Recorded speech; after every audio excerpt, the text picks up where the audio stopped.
নমস্কাৰ ফাইনালি আহি গ'ল গুৱাহাটী ইউনিভাৰ্চিটিৰ স্পট এডমিশ্যনৰ গাইডলাইন আপোনালোকে কেনেকৈ এই স্পট এডমিশ্যন কমপ্লিট কৰিব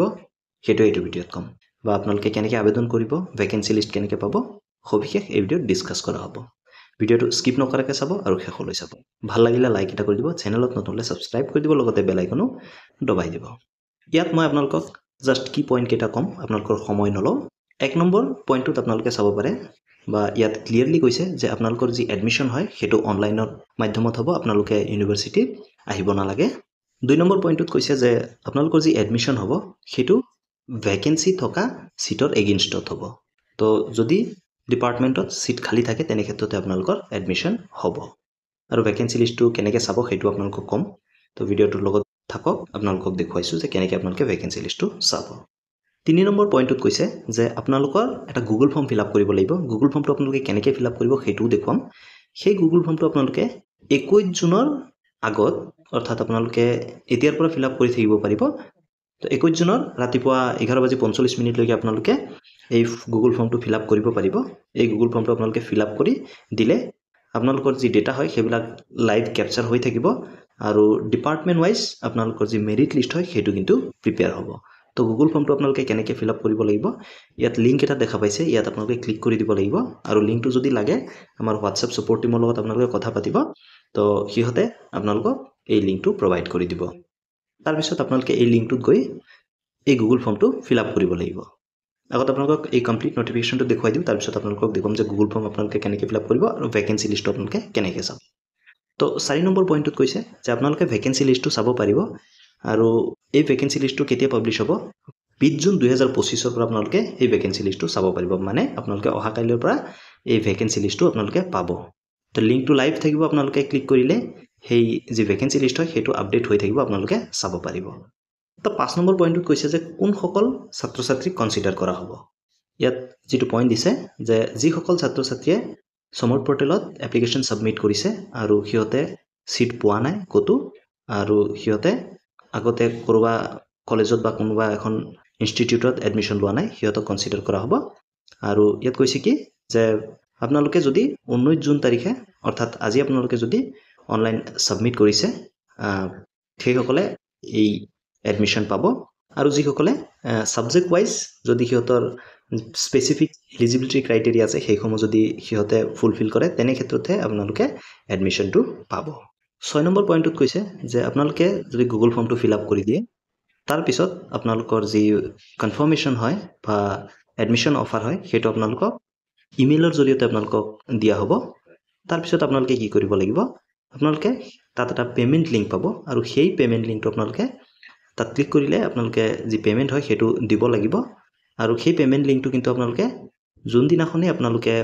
সেই লিংক পায় বা অফাৰটো পায় আপোনালোকে সেইদিনা মিডনাইটৰ আগতেই কিন্তু আপোনালোকে একচেপ্ট কৰিব লাগিব আৰু ইয়াত কৈ দিছে যে আপোনালোকে স্পট এডমিশ্যনৰ কাৰণে ইউনিভাৰ্চিটিত যোৱাৰ দৰকাৰ নাই আপোনালোকে ঘৰৰ পৰাই আপোনালোকৰ স্পট এডমিশ্যন ল'ব পাৰিব আৰু ইয়াত আৰু এটা কথা লিখিছে যে আদাৰ কোটা বা ইণ্ডোমেণ্ট চিট যিবিলাক আছে সেইসমূহ কিন্তু এবাৰ স্পট এডমিশ্যন শেষ হোৱাৰ পিছত তাৰপিছত আপোনালোকে ইয়াৰ কাৰণে আবেদন কৰিব পাৰিব বা সিহঁতে কণ্ডাক্ট কৰিব আৰু সেইটো আপোনালোকক ভিডিঅ'ৰ মাধ্যমেদি আমি জনাই দিম তো এতিয়া কওঁ যে আপোনালোকে ভেকেঞ্চি লিষ্ট কেনেকৈ চাব ভেকেঞ্চি লিষ্টৰ যিটো লিংক হয় সেইটোত যদি আপোনালোকে ক্লিক কৰিলে আপোনালোকে সমৰ্থ পৰ্টেলত ৰিডাইৰেক্ট হৈ যাব আৰু সমৰ্থ পৰ্টেলতে আপোনালোকে ডাইৰেক্টও গৈ আপোনালোকে যি ভেকেঞ্চি লিষ্ট হয় সেইসমূহ কিন্তু চাব পাৰিব আৰু এতিয়া আপোনালোকক দেখুৱাওঁ যে গুগল ফৰ্মটো আপোনালোকে কেনেকৈ ফিল আপ কৰিব তো ইয়াত যিটো লিংক দিছে এই লিংকটোত যেতিয়া আপোনালোকে ক্লিক কৰিব ক্লিক কৰাৰ পিছত আপোনালোকে এনেকুৱাকৈ ইণ্টাৰফেচ পাব তো প্ৰথমতে আপোনাৰ ইমেইল আইডিটো দি দিব তাৰপিছত আপোনাৰ নাম দিব তাৰপিছত আপোনালোকে যে গুৱাহাটী ইউনিভাৰ্চিটিত এপ্লাই কৰিছে তাৰ এপ্লিকেশ্যন নাম্বাৰটো অৰ্থাৎ আপোনালোকৰ যি ফৰ্ম নাম্বাৰ সেইটো কিন্তু ইয়াত দিব লাগিব তাৰপিছত আপোনালোকৰ সমৰ্থ এপ্লিকেশ্যনৰ যি ৰেজিষ্ট্ৰেশ্যন নাম্বাৰ হয় সেইটো ইয়াত দিব আপোনালোকে সাৱধান হ'ব এই দুটা বস্তু দিওঁতে ৰেজিষ্ট্ৰেশ্যন নাম্বাৰ আৰু ফৰ্ম নাম্বাৰ কিন্তু বেলেগ বেলেগ হ'ব পাৰে ৰেজিষ্ট্ৰেশ্যন নাম্বাৰ আপোনালোকৰ এটাই হয় যিটো গোটেইকেইটা ফৰ্মৰ কাৰণে কমন হয় আৰু যিটো ফৰ্ম নাম্বাৰ হয় সেইটো কিন্তু আপোনালোকে বেলেগ বেলেগ পাব যিকেইখন কলেজত আপোনালোকে এপ্লাই কৰিব প্ৰতিখন ফৰ্মৰ এগেইনষ্টত আপোনালোকে এটা ফৰ্ম নাম্বাৰ পাব আৰু সেইটো বেলেগ বেলেগ হ'ব কিন্তু আপোনাৰ ৰেজিষ্ট্ৰেশ্যন নাম্বাৰ একেই হ'ব তাৰপিছত আপোনালোকে মেজৰ ছাবজেক্ট অফ চইচ আপোনালোকে কোনটো ফিল আপ কৰিছিলে মেজৰ ছাবজেক্ট সেইটো আপোনালোকে ইয়াৰ পৰা বাছি ল'ব আপোনালোকে চাই ল'ব আপোনালোকে কোনটো কোৰ্চৰ কাৰণে আবেদন কৰিছিলে তো সেইটো আপোনালোকে ইয়াৰ পৰা বাছি ল'ব আৰু সেইটোত আপোনালোকে টিক কৰি দিব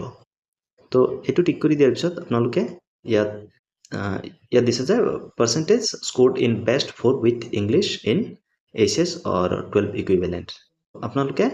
বেষ্ট 4 দিব লাগিব উইথ ইংলিছ আৰু ইংলিছৰ সৈতে আপোনাৰ বেষ্ট 4ৰ যি পাৰ্চেণ্টেজ হয় সেইটো কিন্তু আপোনালোকে ইয়াত লিখি দিব তাৰপিছত আপোনালোকে কেটেগৰীটো ইয়াত সিলেক্ট কৰি দিব যে আপুনি কোনটো কেটেগৰীৰ হয় সেইটো কিন্তু আপোনালোকে ইয়াত দি দিব তাৰপিছত আপোনালোকে ইয়াত মোবাইল নম্বৰ ফৰ কণ্টেক্ট আপোনাৰ মোবাইল নম্বৰটো ইয়াত দি দিব দি দিয়াৰ পিছত আপোনালোকে ডিক্লেৰেশ্যন দেখা পাব তো ডিক্লেৰেশ্যনত আপোনালোকৰ ফি ষ্ট্ৰাকচাৰটো দিয়া আছে আৰ্টছৰ ফি আছে 14,500 টকা ছায়েন্সৰ ফি আছে 16,500 আৰু কমাৰ্চৰ ফি আছে 25,000 তো আপোনালোকে সেইকেইটা ফি কিন্তু ৰেডি ৰাখিব লাগিব তাৰপিছত আপোনালোকে আই এগ্ৰিত ক্লিক কৰি আপোনালোকে সাবমিটত ক্লিক কৰি দিব আৰু সাবমিটত ক্লিক কৰিলে আপোনাৰ যি গুগল ফৰ্ম হয় সেইটো কিন্তু সাবমিট হৈ যাব তো এনেকৈ আপোনালোকৰ যি গুৱাহাটী ইউনিভাৰ্চিটিৰ স্পট এডমিশ্যন হয় সেইটো আপোনালোকে কৰিব পাৰিব আৰু ইয়াৰ বাহিৰেও যদি আপোনালোকৰ কিবা জানিব লগা আছে বা কিবা ডাউট আছে আপোনালোকে আমাৰ হোৱাটছএপ ছাপোৰ্ট টিমৰ লগত কথা পাতিব পাৰে নতুবা মোৰ ইনষ্টাগ্ৰামৰ প্ৰফাইল দিয়া আছে তাত আপোনালোকে কণ্টেক্ট কৰিব পাৰে চেনেল এবাউটত আপোনালোকে পাই যাব আৰু যদি আপোনালোকৰ কিবা ডাউট ৰৈ যায় আপোনালোকে এপ্লাই কৰাৰ আগত এবাৰ সুধি ল'ব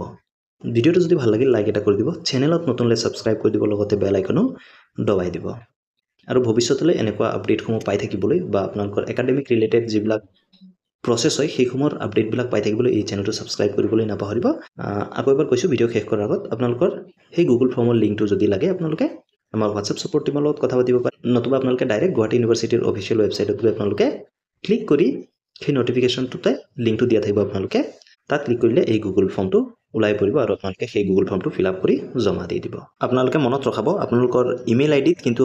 এডমিশ্যন অফাৰ হয় সেইটো আহিব আপোনালোকে সেইকাৰণে আপোনালোকৰ যি ইমেইল আইডি হয় সেইটো ফ্ৰিকুৱেণ্টলি চেক কৰি থাকিব যেতিয়াই আপোনালোকৰ এডমিশ্যন অফাৰটো আহে আপোনালোকে সমৰ্থ পৰ্টেলতো হয়তো চেক কৰিব পাৰিব মই আগন্তুক ভিডিঅ'ত বা যেতিয়াই এই অফাৰটো দিয়া আৰম্ভ কৰে গুৱাহাটী ইউনিভাৰ্চিটিৰ ফালৰ পৰা মই ভিডিঅ' দি থাকিম এই চেনেলটোৰ লগত আপোনালোকে জড়িত থাকিব তো যদি আপোনালোকৰ ইমেইলত সেই লিংকটো দি দিয়ে এডমিশ্যন অফাৰৰ লিংকটো আপোনালোকে ক্লিক কৰি আপোনালোকে যি এডমিশ্যন হয় এডমিশ্যন অফাৰ সেইটো আপোনালোকে একচেপ্ট কৰিব লাগিব আৰু আপোনালোকে যোনদিনাই সেই অফাৰটো পায় সেইদিনাই কিন্তু আপোনালোকে একচেপ্ট কৰিব লাগিব মিডনাইটৰ আগত আপোনালোকে যদি সেইটো মিছ কৰি যায় তেনে ক্ষেত্ৰত কিন্তু আপোনালোকৰ এডমিশ্যনটো কনফাৰ্ম নহয় আৰু আপোনাৰ এডমিশ্যন অফাৰটো এক্সপায়াৰ হৈ যাব সেয়ে আপোনালোকে মনত ৰখাব আৰু আপোনালোকে আপোনালোকৰ যি ইমেইল আইডি হয় সেইটো কিন্তু ফ্ৰিকুৱেণ্টলি চেক কৰি থাকিব আৰু সমৰ্থ পৰ্টেলতো কিন্তু আপোনালোকে লগ ইন কৰি আপোনালোকৰ যি ষ্টেটাছ হয় সেইটো কিন্তু চেক কৰি থাকিব আৰু যদি সেইদিনা আপোনালোকে মিছ কৰি যায় আপোনালোকৰ এডমিশ্যনটো নহ'ব সেয়েহে এই কথাটো আপোনালোকে মনত ৰখাব ধন্যবাদ জয় আই অসম